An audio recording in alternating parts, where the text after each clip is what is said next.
अभी कलेक्टर साहब थोड़े बीमार हो गए थे तो एडीएम साहब ने आज कलेक्टर साहब भी थे, एडीएम साहब आए थे। इसके अंदर हमने मोटा मोटा 2-3-4 मामलों की जांच की, एक एफआईआर के निर्देश दिए जिस कंपनी ने कोई फर्जी भुगतान उठाया था।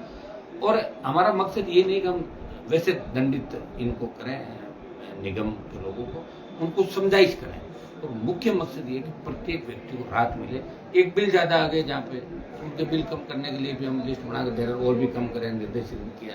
कई सेटलमेंट के मामले हैं, सीटें जहाँ गलत तरीके से बनती हैं उनकी एमडी से बात हम कर रहे हैं, वो लिस्ट बना के बोलते हैं। इसके अंदर कोशिश करेंगे कि प्रत्येक उपभोक्ता को राहत मिले।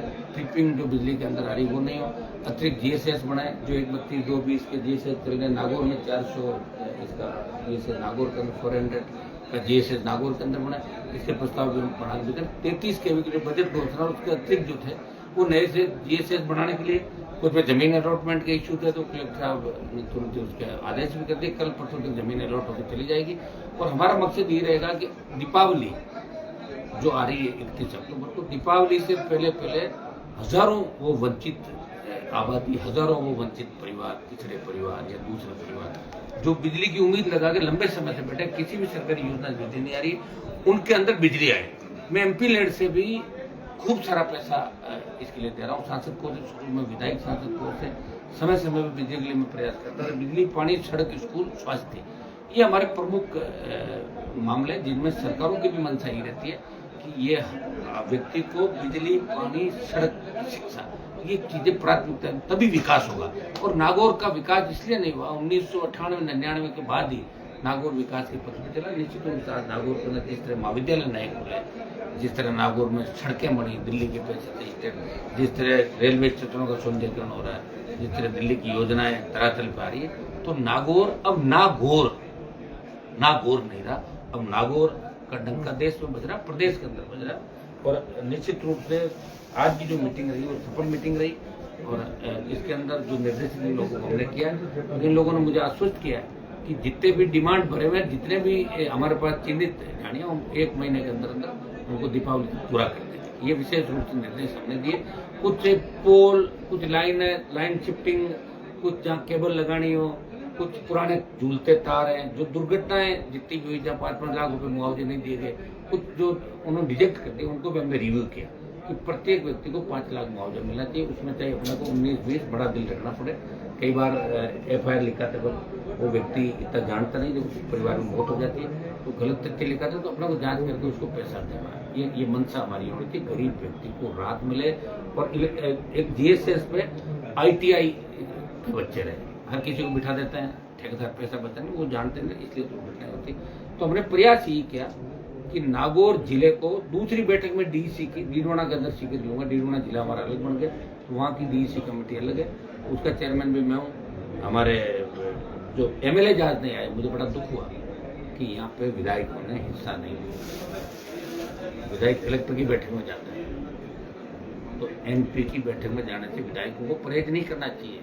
MP होता है, MLA होता है, MLA विधानसभा में बैठता है, MP लोकसभा के अंदर बैठता है। लेकिन ये बड़ा मुझे दुख हुआ कि उनको आग्रह किया यहाँ से भी, और भी मुझे लग रहा है कि वो जनता की चिंता उनको कम विधायक, इसलिए वो यहाँ पे नहीं आए। जिला परिषद की मीटिंग में आते हैं, दूसरी मीटिंग में आते हैं। मैंने देखा दिशा की मीटिंग के अंदर भी 3-4 विधायक आया करते थे। हर विधायक को जाना चाहिए, उसको अपने इलाके की बात को रखना चाहिए ताकि तुरंत उसका डिस्पोजल। आज कई काम हमने मौके पे यहाँ निपटाए, निर्देश दिए, और बाकी जो बचे हुए काम है उसमें हम अगली DC जो रखेंगे जल्दी, उस DC से पहले ये सारे काम। कुछ नागौर में एग्रीकल्चर जो AG का मामला था घोटाले का, वो अभी तक पूरा नहीं हुआ है, जांच भी अभी बाकी चल रही है। कर रहे हैं वो सारे घोटाले चारों तरफ हो रखे हैं। दुर्भाग्य है कि चुनाव में रहता है टाइम। अब जो सरकार, आपको पता किस तरह चल रही है सरकार, लेकिन जो भी एग्रीकल्चर के घोटाले, जो भी हमने दिशा की बैठकों के अंदर लिए थे, उन घोटालों की जांच भी होगी, जो FIR दर्ज होगी, उन अभियंताओं के खिलाफ निश्चित रूप से कार्रवाई होगी। आप चिंता नहीं करें, इसके बाद दिशा की मीटिंग करेंगे जल्दी। कुछ प्रस्ताव हैं वो ऊर्जा मंत्री, चीफ मिनिस्टर और केंद्रीय ऊर्जा मंत्री तक भेजने की आपने बात की। बात भेज देंगे सारे के सारे। कुछ मुख्यमंत्री के लेवल के, जैसे ये बड़ी लाइन है जिनको अपन HT और EST, ये जो लाइन है, इसके अंदर किसानों की पूरी खातेदारी खेत खत्म हो जाते हैं, तो उन लाइनों के अंदर पैसा नहीं मिलता। हम चाहेंगे कि उनको पैसा कैसे मिले, तो नया एक ऑर्डिनेंस राजस्थान सरकार, दिल्ली की सरकार लाए। हम ये भी चाहेंगे कि हमारे बड़े GSS जो बन रहे हैं और कई बार रुकावट आ जाती है, किसान खेत में से निकाल दे, उसका खेत खराब होगा। हम चाहेंगे कि राजस्थान सरकार उनका भी मुआवजा तय करें कि जिस खेत से लाइन जाएगी उस किसान का अगर जमीन खराब हो रही है तो उसको मुआवजा। मैं कह रहा हूँ अगर किनारे किनारे लाइन जा रही है, जिसको अपन मारवाड़ी के अंदर माठ बोलते हैं, माठ जैसे तो उसके अंदर छोड़ के बाकी खेत के अंदर यहाँ पे। और हमने एक बात ये भी कही, बच्चों को, नए बच्चों को जो ITI करके आते हैं उनको रोजगार भी मिलेगा। तो तमाम GSS में ITI होकर 3-3 बच्चे ये हमने इसके अंदर प्रस्ताव लिया और ये निर्देशित किया। सर फिलहाल जो सड़कों के किनारे किनारे पे पोल रोपे जा रहे हैं, उनको हम ये भी एक यहाँ पे किया है कि सड़कों के किनारे किनारे जो पोल है उन पोल को हटा के साइड में करें आप, उन पर रेडियम लगाएं ताकि दुर्घटनाएं नहीं हो, रात को दिखते रहे। नहीं अभी काम चल रहा है सड़क के किनारे किनारे ही उनको साइड में करवा रहे हैं, ज्यादातर साइड में करवा रहे हैं। और नेशनल हाईवे और इनके आसपास है तो उनका अलग से उसका करेंगे। लेकिन ग्रामीण इलाकों में स्टेट हाईवे में अगर सड़क के पास चल रहा तो उनको आज ही ऐसा रोकना, उन चीजों को रोक के वापस रिव्यू इनका करना कि सड़क के किनारे किनारे नहीं लगाए, सड़क को छोड़ के लगाए ताकि वापस आवश्यक बाद में इसके लिए तकलीफ नहीं पड़े। और जहाँ गलत लगा दिए उनको हम सही करवाने के लिए निर्देशित करते हैं। मैं साहब एक अहम बात, संसद का अगला सत्र आयोजित होने वाला है, संसद के आप सदस्य हैं और 1 नेशन 1 इलेक्शन को कैबिनेट ने पास कर दिया, संसद में पेश होगा, तो आप लोगों का रुख क्या रहेगा एक विपक्ष? वो तो उसी समय तय करेंगे, अभी कोई रुख तय नहीं हुआ। अभी हम बिजी हैं दूसरे मामलों में। मैं हरियाणा भी चुनाव प्रचार के अंदर जाऊँगा और हरियाणा चुनाव प्रचार के अंदर मैं शायद आज या कल में हम हमारा घोषित करते हैं कि 2-3 दिन में हरियाणा के अंदर जाऊँगा। अभी हमारा पूरा फोकस जो बीच का 1 महीना था मेलों के अंदर, इलाके के अंदर यहाँ लोगों की जो परेशानी उनको दूर करने का था।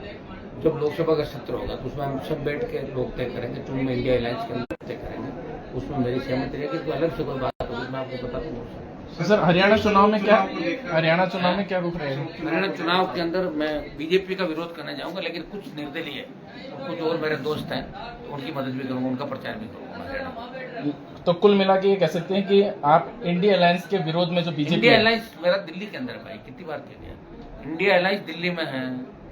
हरियाणा में मैं कांग्रेस के कुछ साथियों का प्रचार भी करूंगा, लेकिन कुछ अगर इंडिपेंडेंट है, किसान के बेटे हैं, मजबूत हैं, तो उनकी हेल्प करने जाऊंगा। मैं भी तो मेरी पार्टी बना खुद लड़ाऊंगा। जो तकलीफ के अंदर है उनको अगर मुझे कोई याद करेगा निश्चित रूप से जाऊंगा। कोई मैं कांग्रेस पार्टी से हरियाणा में बंदा बस थोड़े हूँ, मैं कोई कांग्रेस में नहीं हूँ भाई, मेरी राष्ट्रीय लोकतांत्रिक पार्टी है खुद की। वो अलायंस दिल्ली में लोकसभा का, अभी राजस्थान में भी अलायंस नहीं है। अलायंस होगा कि नहीं होगा ये भी भविष्य गर्त के अंदर होगा या नहीं होगा इसका पता नहीं, बात करेंगे लोगों से। लेकिन हरियाणा में मैं कुछ जगहों पे निर्दलीय और दूसरे जो उम्मीदवार है कांग्रेस बीजेपी को छोड़ के उनके लिए जाऊंगा। हमारा मूल यही रहेगा कि भारतीय जनता पार्टी को शिकस्त हरियाणा में कैसे मिले, ये मूल हमारा रहेगा सब लोगों। Thank you.